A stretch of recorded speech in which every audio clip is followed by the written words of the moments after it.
Yo, Ron です。リロイ太郎です。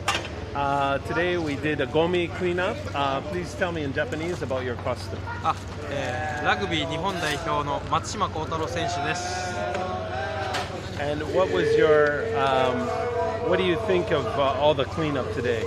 もう大変だったけど、やってみて、8時ぐらいに終わって綺麗になったと思います。すごく綺麗になってます。What's your biggest surprise in costumes? Did you see any interesting costumes? Yesterday? Yeah. Or this morning? Tapioca. Tapioca. Tapioca. Oh, really? Yeah. And if people want to see your comedy, where can they go? 渋谷のセンター街の奥に吉本無限大ホールという劇場があるので、そこに来ていただければ、僕のショーとか見れますので、ぜひともよろしくお願いします。And how about on Instagram? How can they find you? リロイ太郎で検索していただければ、Twitter も Instagram も、フォローしていただけます。Oh, and let's look at the garbage. Come on over here. We'll just have a look. So this is kind of typical of the garbage. How many people do you think came out today?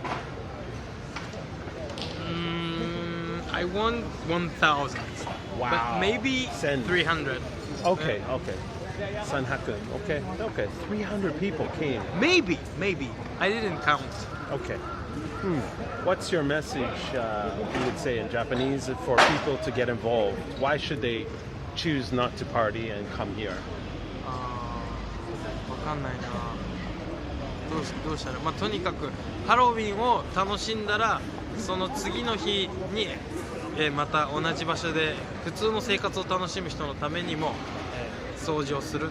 そして前日は十分に楽しむっていう2つの、楽しみ方をみんなにすればいいかなと思います。Japanese pride. Okay, Yeah, thank you. Japanese pride. Thank you very much.